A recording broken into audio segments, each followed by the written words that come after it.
Hello everyone, welcome to our YouTube channel Keep It Simple. आज के video में हम बात करेंगे महिंद्रा लॉजिस्टिक्स के बारे में, जिन्होंने की अपनी parent company Mahindra and Mahindra से मेरू कैब्स को एक्वायर कर लिया है। तो हम इस टॉपिक को डिटेल में डिस्कस करेंगे इस वीडियो में। और आगे बढ़ने से पहले अगर आपने अभी तक चैनल को सब्सक्राइब नहीं किया है तो प्लीज सब्सक्राइब करके हमें मोटिवेट कीजिए। तो सबसे पहले अगर हम दोनों कंपनीज के ओवरव्यू के बारे में बात करें तो महिंद्रा लॉजिस्टिक्स उन कुछ लॉजिस्टिक्स कंपनीज में से है जो कि दो डिफरेंट टाइप के सॉल्यूशन प्रोवाइड करती है। एक इनका सप्लाई चेन मैनेजमेंट सॉल्यूशन है और दूसरा एंटरप्राइज मोबिलिटी। तो सप्लाई चेन मैनेजमेंट की बात करें तो इसमें ये third party logistics services provide करती हैं बहुत सारी डिफरेंट कंपनीज को। ये क्या होता है, इसका मतलब यह है कि अगर उनको कोई भी रॉ मटेरियल से लेकर फिनिश गुड्स तक किसी भी गुड्स को मूव कराना है तो उसकी ये services as a third party service provider provide करती हैं।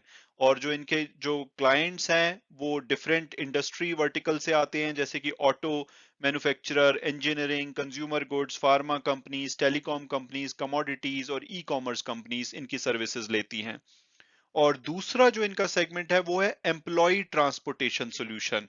यानी कि काफी सारी कंपनीज ऐसी होती हैं जो कि अपने एम्प्लॉयज को घर से ऑफिस तक पिकअप कराती हैं, फिर ऑफिस से घर ड्रॉप कराती हैं।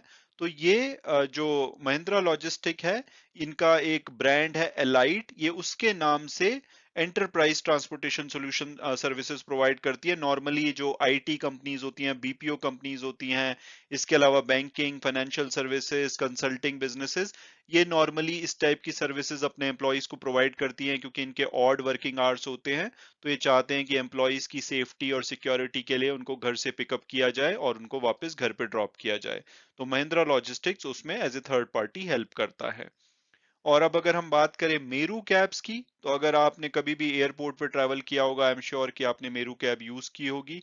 तो एक राइड शेयरिंग कंपनी है जिसको कि 2006 में इनकॉर्पोरेट किया गया था। और इसने बिल्कुल ही रिवॉल्यूशनाइज कर दिया था। इससे पहले आपने देखा होगा कि लोग वो जो पीली और काली टैक्सी होती थी उसमें ट्रैवल किया करते थे। लेकिन इसके बाद इन्होंने एसी कैब्स को सर्विस प्रोवाइड कराई। उसके अलावा लोगों को घरों से ये पिक करते थे, ड्रॉप करते थे। तो इसने बिल्कुल ही चेंज कर दिया था कैब कैब में मूव करने का जो भी तरीका होता था। और अगर आज की बात की जाए तो इनकी सिग्निफिकेंट प्रेजेंस है एयरपोर्ट राइड में। तो अगर आप किसी भी एयरपोर्ट पे जाएंगे तो आप देखेंगे कि वहां से जो भी घर तक आपको या जो भी आपका डेस्टिनेशन है वहां तक की जो भी सर्विसेज है वो मेरू कैब प्रोवाइड करता है। इसके अलावा ये ऑन कॉल सर्विस भी प्रोवाइड करते हैं। अगर आपको कहीं पे भी जाना है तो आप इनकी कैब बुक करा सकते हैं। इसके अलावा ये एम्प्लॉय मोबिलिटी सर्विसेज कॉर्पोरेट को प्रोवाइड करते हैं, जैसा कि महिंद्रा लॉजिस्टिक्स करता है। सिमिलरली ये भी कुछ कंपनीज के साथ इनके टाई अप हैं जहां पे ये उनको एम्प्लॉयज को पिक और ड्रॉप सर्विसेज प्रोवाइड करते हैं। और इनके पास इलेक्ट्रिक व्हीकल का भी बहुत बड़ा फ्लीट है। तो अब अगर बात की जाए लेटेस्ट डेवलपमेंट की, तो महिंद्रा लॉजिस्टिक्स ने अनाउंस किया है कि ये मेरू को एक्वायर करेंगे और ऐसा करने से इनका जो एंटरप्राइज मोबिलिटी स्पेस है उसको कंसोलिडेट और एक्सपैंड करने में हेल्प होगी। और मेरू के एडिशन से इनका ये जो मोबिलिटी बिजनेस है वो और मजबूत होगा। और अगर अभी बात की जाए महिंद्रा लॉजिस्टिक्स की, तो ये एंटरप्राइज मोबिलिटी सर्विस यानी कि जिस बिजनेस में ये एम्प्लॉयज को pick and drop facility provide करते हैं या किसी भी कॉर्पोरेट की अगर अपने एम्प्लॉय से रिलेटेड मूवमेंट की कोई भी रिक्वायरमेंट होती है उसको पूरा करते हैं, उसमें ये अभी लीडर हैं और ये एलाइड ब्रांड के नाम से उसमें ऑपरेट करते हैं। और अगर अब स्पेसिफिकली डील की बात की जाए कि ये किस तरह से मेरू को एक्वायर करेंगे, तो मेरू का जो ऑफिशियल नाम है वो है मेरू ट्रैवल सॉल्यूशंस। उसके ये 100% इक्विटी शेयर कैपिटल है वो एक्वायर करेंगे महिंद्रा एंड महिंद्रा से। यानी कि ये अपनी जो पेरेंट कंपनी है उससे उनकी एक सब्सिडरी कंपनी को एक्वायर करेंगे। तो आज की डेट में यानी कि इस डील से पहले महिंद्रा एंड महिंद्रा की जो सब्सिडरी कंपनी थी वो दोनों थी, महिंद्रा लॉजिस्टिक्स भी और मेरू ट्रैवल सॉल्यूशन भी। लेकिन अब से जो मेरू ट्रैवल सॉल्यूशन है वो महिंद्रा लॉजिस्टिक्स की सब्सिडरी कंपनी बन जाएगी।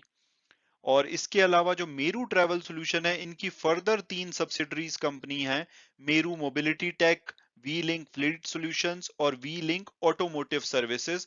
इन तीनों को भी महिंद्रा लॉजिस्टिक्स एक्वायर करेगा मेरू ट्रैवल सॉल्यूशन से। तो अब ये जो चारों कंपनीज हैं, Meru travel solution, Meru mobility tech, V link fleet solution और वी लिंक ऑटोमोटिव सर्विसेज, ये चारों कंपनीज अब महिंद्रा लॉजिस्टिक्स की सब्सिडरी कंपनीज बन जाएंगी। और ऐसा करने से महिंद्रा लॉजिस्टिक्स को फायदा क्या होगा? एक तो मेरू कैब्स इनका अभी एंटरप्राइज जो मोबिलिटी बिजनेस है उसमें कॉम्पिटिटर है, तो उनके जितने भी क्लाइंट्स होंगे वो इनको मिल जाएंगे, इनका बिजनेस एक्सपैंड होगा, सिनर्जी इंपैक्ट आएगा। इसके अलावा इनके पास इलेक्ट्रिक व्हीकल का बहुत बड़ा फ्लीट है, तो वो भी अब इनका हो जाएगा, तो इनको इलेक्ट्रिक व्हीकल मिल जाएंगे, उससे रिलेटेड जितनी भी लॉजिस्टिक्स रिक्वायरमेंट है ये उस बिजनेस में भी अपने आप को एक्सपैंड कर पाएंगे। इसके अलावा जो मेरू कैब है वो एयरपोर्ट जो राइड है वो प्रोवाइड करता है, जिसमें कि अभी महिंद्रा लॉजिस्टिक्स नहीं है। इसके अलावा वो ऑन कॉल टैक्सी सर्विसेज भी प्रोवाइड करते हैं। तो इस तरह से महिंद्रा लॉजिस्टिक्स का जो एंटरप्राइज मोबिलिटी सर्विसेज या मोबिलिटी बिजनेस है वो पूरी तरह से कंप्लीट हो जाएगा। अब उनके पास सभी सॉल्यूशंस होंगे, चाहे वो एंटरप्राइज से रिलेटेड हो, ऑन कॉल सर्विसेज हो, एयरपोर्ट से पिक एंड ड्रॉप हो, तो सभी सर्विसेज अब ये प्रोवाइड कर पाएंगे इस एक्विजिशन के बाद। तो अब अगर बात की जाए कि क्या महिंद्रा लॉजिस्टिक्स का शेयर हमें करंट प्राइस पे लेना चाहिए या नहीं, तो सबसे पहले अगर पास्ट परफॉर्मेंस देखें तो 3 साल में 35% की रिटर्न इन्होंने दिया है और 1 साल में 86% की। हालांकि पिछले 3 महीनों से काफी शांत है, इनकी 5% की रिटर्न है, और वो भी तब है जब इन्होंने एक वीक में लगभग 8.5% की रिटर्न दी है। और इस न्यूज के बाहर आने के बाद भी इनका शेयर पॉजिटिवली रिएक्ट किया है। तो ओवरऑल मार्केट ने इस न्यूज को काफी पॉजिटिवली लिया है। और अगर हम ब्रोकरेज हाउस रिपोर्ट्स की बात करें तो 1 नवंबर को आईसीआईसीआई डायरेक्ट ने एक रिपोर्ट पब्लिश की थी और उन्होंने इसका टारगेट 750 बताया था। और अगर हम टिकर टेप के प्रिडिक्टिव एनालिसिस को देखें तो वो इसका एवरेज प्राइस 690 बताते हैं, हायर साइड पे 738 और लोअर साइड पे 554। जो अभी आज की क्लोजिंग हुई है वो 710 रुपए 50 पैसे पे हुई है, तो हम ये बोल सकते हैं कि प्रिडिक्टिव एनालिसिस के हिसाब से इनका शेयर प्राइस अभी अबव एवरेज पे अवेलेबल है। और अगर हम इनके फंडामेंटल्स और पीयर्स एनालिसिस को देखें तो एक स्मॉल कैप कंपनी है, इसका वैल्यूएशन बहुत ही ज्यादा है। आप इसका पी रेशो देखेंगे 103 से ज्यादा का, पीबी रेशो 9 का, और रिटर्न ऑन इक्विटी काफी कम है, 5% के आसपास।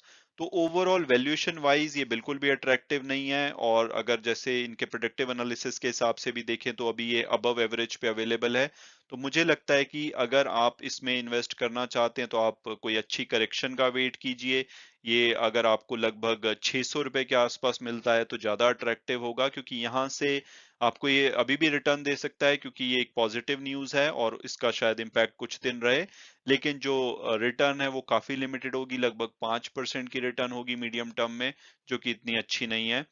इसके अलावा अगर कंपनी की कुछ पॉजिटिव बातें की जाएं तो ये end to end third party logistics solution provide करते हैं। इनके 400 के आसपास के कस्टमर है, 400 से ज्यादा। और इनका जो रेवेन्यू है वो सप्लाई चेन मैनेजमेंट सेगमेंट से 96% आता है और बाकी का एंटरप्राइज मोबिलिटी से। और जो इनका इंटरनल, क्योंकि महिंद्रा भी इनकी सर्विसेज, महिंद्रा एंड महिंद्रा की बहुत सारी ग्रुप कंपनीज हैं, वो भी इनकी सर्विसेज यूज करती है, तो इनका जो रेवेन्यू है 52% तो महिंद्रा से ही आता है, और बाकी का जो 48% है इनके सप्लाई चेन मैनेजमेंट का, वो नॉन महिंद्रा क्लाइंट से आता है। और हमेशा की तरह वीडियो क्लोज करने से पहले मैं डिस्क्लेमर दूंगा कि अगर आप इसमें इन्वेस्ट करना चाहते हैं तो आप अपने फाइनेंशियल एडवाइजर से बात कीजिए, अपनी फर्दर रिसर्च कीजिए, उसके बाद अगर आप कंफर्टेबल होते हैं तभी आप किसी भी शेयर में इन्वेस्ट कीजिए। Thanks so much for watching the video and God bless you all.